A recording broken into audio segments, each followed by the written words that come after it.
Black beard. अगर one piece में कोई ऐसा करेक्टर है जिसने वन पीस वर्ल्ड को सबसे ज्यादा इन्फ्लुएंस किया है आफ्टर रोजर एंड लूफी, वो हो सकता है सिर्फ हमारा ब्लैक बियर्ड। कभी ब्लैक बियर्ड अपनी बहुत ही बढ़िया प्लानिंग के थ्रू एक काफी बड़ी वॉर को लीड करा देता है, तो कभी कैजुअली हमको दिखाया जाता है कि वो कैसे दूसरे वॉरलॉर्ड्स का डेविल फ्रूट छीन रहा है। इसके क्रू में खुद एक एडमिरल लेवल का बंदा है और इसके बाकी क्रू मेंबर्स भी कोई आम झंडू नहीं है, वो लेवल 6 के प्रिजनर्स हैं। ब्लैक बियर्ड एक लौता करेक्टर है जिसके ऊपर सबसे ज्यादा वाइल्डेस्ट थ्योरीज बनती है। कुछ तो मैंने भी बनाई है। कुछ लोग क्लेम करते हैं कि ये हमारे रोक डी ज़बैक का बेटा है, कुछ क्लेम करते हैं कि खुद इसने एक गोल्ड लेवल का डेविल फ्रूट खा रखा है, और कुछ तो ये भी क्लेम करते हैं कि ब्लैक बियर्ड सिर्फ एक करेक्टर ना होके बल्कि 3 करेक्टर्स हैं। चलो आज देखते हैं कि हमारा ब्लैक बियर्ड असलियत में है कौन, with the help of theories. और ये थ्योरीज मेरी नहीं है, मैं ये पहले ही क्लियर कर देना चाहता हूँ, और इस वीडियो का केवल मतलब आपको एंटरटेन करना है। अगर हो रहे हो तो वीडियो को लाइक, चैनल को सब्सक्राइब जरूर कर देना। चलो अब थ्योरीज पर आते हैं। ब्लैक बियर्ड सबसे पहले हमें चैप्टर 146 में दिखाया गया था। स्टार्टिंग में तो काफी फनी कैरेक्टर लगता है, जो कि लूफी के साथ जाया में बस एक पाई की लड़ाई कर रहा था, लेकिन जब वो एक ही कन्वर्सेशन को 3 तरीके से कन्वे करता है तो लोगों को लगता है नहीं यार ये बंदा कुछ खास है। फॉर एग्जाम्पल टी स्टार्टिंग में काफी गुस्से से बिहेव करता है, लेकिन ठीक दूसरे ही समय हमें दिखाया जाता है कि वो काफी इंस्पिरेशनल बंदा है। वो ड्रीम्स के बारे में बात करता है कि आखिर कैसे ड्रीम्स कभी भी मर नहीं सकते, और ये बहुत बड़ी एक एपिक लाइन थी जिसको हर एक रीडर्स ने नोटिस किया था, और ये काफी हमारा कंसिस्टेंट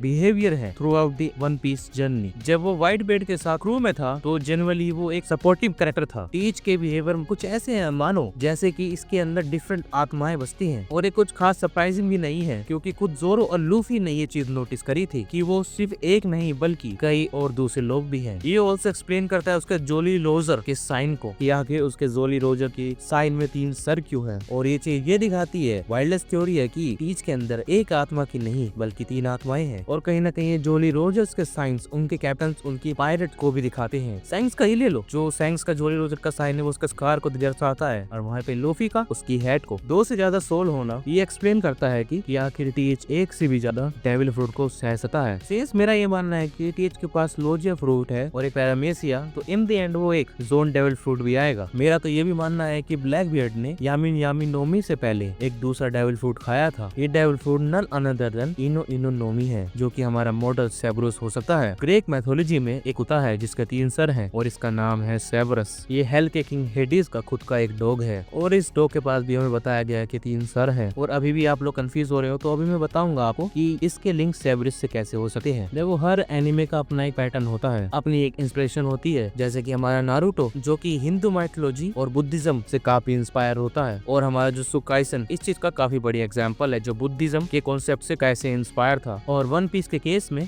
ग्रीक माइथोलॉजी होना काफी नॉर्मल सी चीज है, क्योंकि जो हमारा नेका ये नाम भी ग्रीक माइथोलॉजी से लिया गया है, और वन पीस के अंदर ही पोसाइडन हो गया, जितने भी एंशिएंट वैम्पर्स है उनका नाम भी ग्रीक माइथोलॉजी से ही आता है। एंड करंट की जो आर्क चल रही है एल्बा की, वो भी ग्रीक माइथोलॉजी के ही अराउंड घूमती है। और ये मत भूलो कि बिग बूम के वेपन प्रिथ्योमियस और हमारा जूस ये ग्रीक माइथोलॉजी में कितने बड़े लोगों के नाम है। तो ये कहना कि टीच के पास सेब्रस का फ्रूट होगा ये थोड़ा सा ज्यादा ही सेंस बनाता है। एंड हमने सैंक्स के भाई के पास भी सेब्रस का डेविल फ्रूट देखा है, लेकिन वन पीस के थ्रू आउट एक मिड लेवल का डेविल फ्रूट एग्जिस्ट करता है, एंड सेम ही चीज एक हायर लेवल बीइंग का डेविल फ्रूट भी एग्जिस्ट करता है। ये हमने कई केसों में देखा है कि कैसे सिमिलर प्रॉपर्टी के साथ डिफरेंट डेविल फ्रूट एग्जिस्ट करते हैं। तो मेरा मानना ये है कि इसके पास भी सेब्रस का डेविल फ्रूट हो सकता है। ये चीज मैं पहले क्लियर कर देता हूँ, क्योंकि कई लोग सुनने से पहले ही कमेंट बॉक्स में डाल देंगे कि भाई सैंक्स के भाई के पास सेब्रस का फ्रूट है, और ये हमारे पैटर्न को भी फुलफिल करता है जहाँ पर उसके पास तीनों टाइप के डेविल फ्रूट होंगे। लेकिन यही चीज हमको लीड करती है हमारे दूसरी थ्योरी के ऊपर, हमारा रैग्नारोक। करंट के आर्क में ये होना तय है। सेब्रस ही वो मिथिकल डॉग नहीं था जो इस माइथोलॉजी में प्रेजेंट है। एक दूसरा डॉग भी एग्जिस्ट करता है जिसका नाम है ग्राह। ग्रैब वही डॉग है जो कि नॉर्स माइथोलॉजी में मारता है एक टीयर को, और टीयर हमारा यहाँ पर सैंक्स को रेफर करता है, क्योंकि टीयर जो बंदा है वो अपना एक हाथ सेक्रीफाइस करता है, एंड सैंक्स भी हमारा एक हाथ ही सेक्रीफाइस करता है। और ये दोनों कैरेक्टर सैंक्स और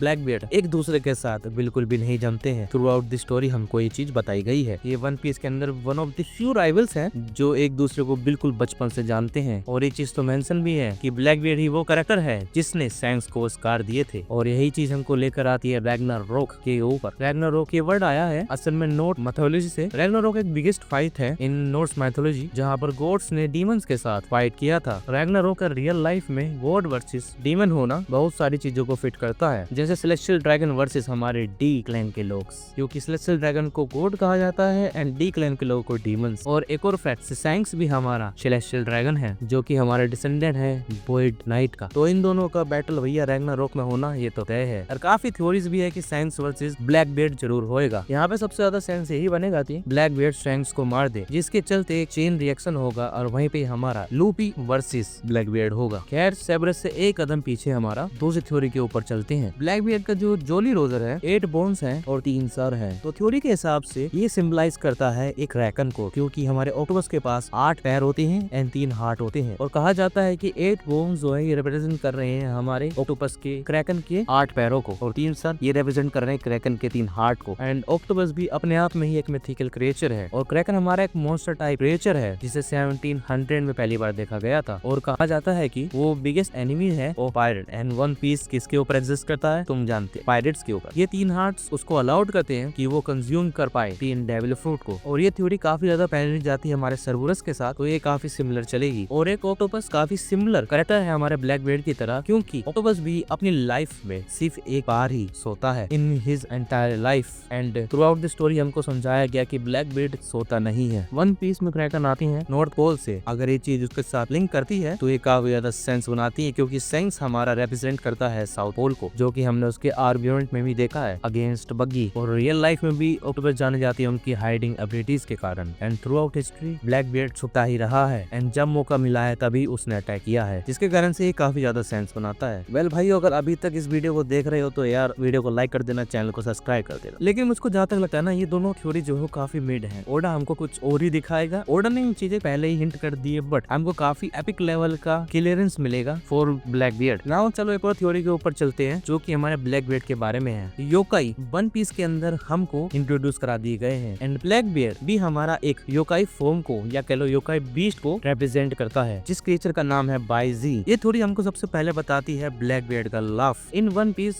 हर किसी का डेविल फ्रूट उस कैरेक्टर के लाफ को दर्शाता है कि उसने कौन सा डेविल फ्रूट खाया है। और लाफ हमेशा ही एक सिग्नेचर रहा है एक डेविल फ्रूट का, भले ही वो सन गॉड नी का हो या पैरोना का होलो होलो नोमी, या फिर हो हमारे वो व्हाइट बियर्ड का लाफ जिसमें थोड़ी सी क्रैक वाली आवाज आती है। एंड इन वन पीस अगर कोई मोस्ट आइकॉनिक लाफ है तो वो हमारे ब्लैकबीयर्ड की लाफ है जे हा हा हा। और यही लाफ हो सकता है कि की हो ब्लैकबीयर्ड के मिस्ट्री को सोल्व करने की, लेकिन इसके लिए हमें जाना पड़ेगा नॉर्स में नहीं, चाइनीज माइथोलॉजी में। चाइनीज माइथोलॉजी में एक ऐसा क्रिएचर है जिसके पास 3 चेहरे हैं। कहा जाता है कि इसके पास एक चेहरा टाइगर का है, एक चेहरा है शिव का और एक चेहरा है लायन का। और लोग इस क्रिएचर को बाइजी कहते हैं। जापानीज माइथोलॉजी में भी इसका जिक्र है और इसका वहाँ पर नाम है हातू तातू, अजीब नाम है। और जब हम इन दोनों के नाम बाइजी और हाकू ताकू को कंबाइन करें और लास्ट और फर्स्ट के अल्फाबेट्स को ले तो ब्लैकबीयर्ड का लाफ बनता है। एंड योकाई की क्या अहमियत है वन पीस में हर कोई ये जान रहा है। ये तीनों बीस्ट नॉट ओनली ब्लैकबीयर्ड की पर्सनैलिटी को मैच करते हैं बट ऑल्सो मिरर करते हैं सारे टाइप ऑफ डेविल फ्रूट्स को। यहाँ तक कि उसके चेहरे के पास 3 आंखें हैं। ये भी काफी ज्यादा इंटरेस्टिंग है, जो कि हमें हिंट देता है शायद से उसके पास भी सिमिलर पावर्स हैं कोडिंग की तरह। टाइगर हो सकता है कि रिप्रेजेंट करता है उसके क्लो को, शीप उसके कावर्डली बिहेवियर को, एंड कभी कभी जब वो शेर बन जाता है, आपने नोटिस किया होगा, किसी को लड़ने के लिए तैयार होता है, उसकी ब्रेवरी को रिप्रेजेंट करता है। बाइजी इंटरेस्टिंग चाइनीज मैथोलॉजी में एक ऐसे क्रिएचर को मारता है जो कि अर्थ क्विक प्रोड्यूस करता था। मैं यहाँ पर किससे सिमिलरिटी बता रहा हूँ कमेंट बॉक्स में आप बता देना। और ये चीज सारी की सारी हमारी मरीन फोर्ट के आर्क से लिंक करती है। अब ब्लैकबीयर्ड के बारे में आपको बहुत कुछ तो पता चल ही चुका है। यार इस वीडियो को यहीं तक ही रखते हैं क्योंकि लंबी वीडियो बन गई है भाई। ये 10 मिनट की भी एडिटिंग जो होती है काफी समय लगता है। आपको वीडियो कैसी लगी ये कमेंट बॉक्स में जरूर बताना। पार्ट 2 चाहिए इसका, वो भी बताना। Thank you for watching.